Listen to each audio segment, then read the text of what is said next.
এই উম্মত তো এক নেকি দিয়া জান্নাতে যাবে। কয় নেকি দিয়া? একটা নেকি দিয়া জান্নাতে যাবে এই উম্মত। অন্য উম্মতের কথা জানি না আমি, এই উম্মত এক নেকি দিয়া জান্নাতে যাবে। নবীর একটা আদর্শের কারণে জান্নাতে যাবে। সিরত মানি আদর্শ। আর এটা আমরা কদমে কদমে মুহতাজ। কেননা এই ছোট জীবনটা যদি গ্রহণযোগ্যতা পর্যন্ত পৌঁছাইতে হয় আল্লাহর কাছে, চাই নারী হই, চাই যুবক হই, চাই বৃদ্ধ হই, যেই মানুষই হই না কেন, যেখানেরই হই না কেন, যেই বাসারই হই না কেন, যেই বর্ণেরই হই না কেন, যেই পেশারই হই না কেন, যেই সোসাইটিরই হই না কেন, এই জীবনটাকে যদি গ্রহণযোগ্যতা পর্যন্ত পৌঁছাইতে হয় কার কাছে? দুনিয়াওয়ালাদের কাছে না, মালিকের কাছে, যিনি এক ফোঁটা পানির থেকে অস্তিত্ব দিছেন, যার কাছে আবার আমাদেরকে ফিরা যেতে হবে। পালানের কোনো সুযোগ নাই।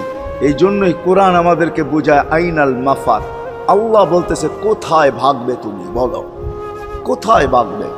কবির কথাই সত্য, যদিও নাকি পালাও তুমি আকাশেতে লাগিয়ে সিঁড়ি, সিঁড়ি লাগাও যদি আকাশে চলে যাও, তো আল্লাহ বলে তোমার বাগার কোনো সুযোগ নাই।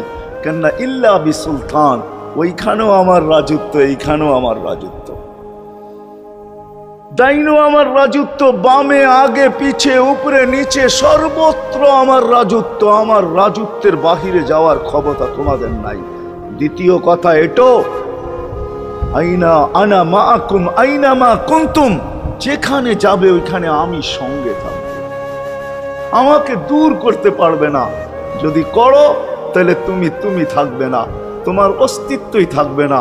কেন আমাদের ভিতরে আল্লাহ নাই বটে, কিন্তু আল্লাহর একটা পাওয়ার আছে যেটাকে রূহ বলে।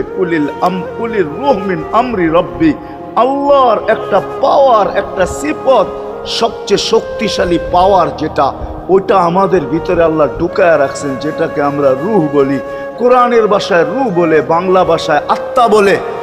যেটাকে আমরা আত্মা বলি ওটা আল্লাহর হুকুম ছাড়া কিছু না। আল্লাহ বলে ওটা মনে করে নাও আমি তোমার ভিতরে আছি, কেন এটা আমারই জিনিস। কুলির রূহ মিন আমরি রব্বি, আমাকে পৃথক করলে আর তুমি থাকবে না। তখন তোমার চক্ষু থাকবে আইন লা তানজুর, তোমার চক্ষু থাকবে দেখবে না।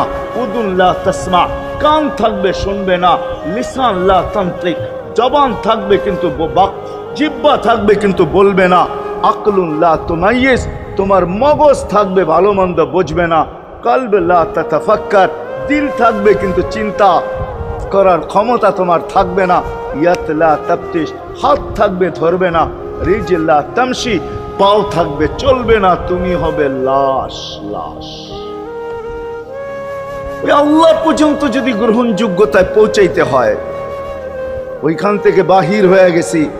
ভালো তো বাসি, কিন্তু আগেরটুকু জানি না। ও মেরে দোস্ত, শুধু ভালোবাসলে চলবে না। আবু তালেবের চেয়ে বড় ভালোবাসা আপনার আমার ছিল না, ছিল না। সাহাবাদের মতো ভালোবাসা আপনার আর আমার নাই।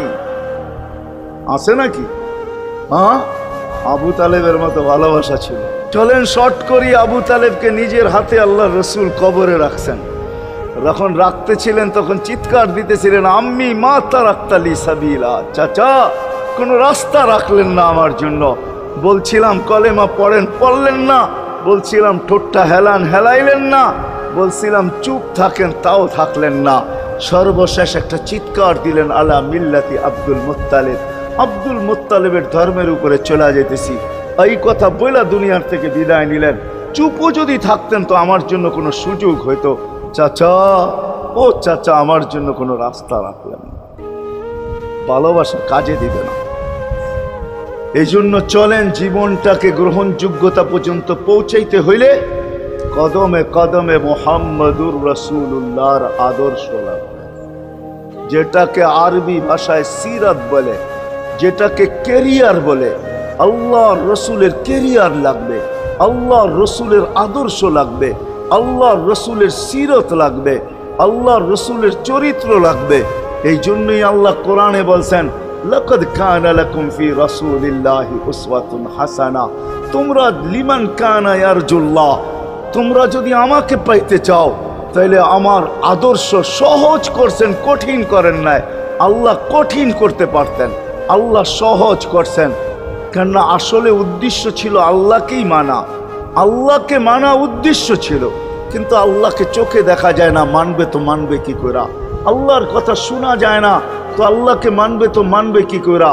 আল্লাহকে তো দেখা যায় না, আল্লাহকে তো আল্লাহর কথা শোনা যায় না, আল্লাহকে ধ্যান ধারণায় আনা যায় না, কোনো ধ্যান ধারণার ভিতরে আনা যায় না যে আল্লাহর আকৃতি এরকম। আল্লাহকে ধ্যান ধারণায় আনা যায় না, বর্ণনা দিয়ে শেষ করা যায় না। আল্লাহর বর্ণনা দিয়ে কেউ শেষ করতে পারবে না।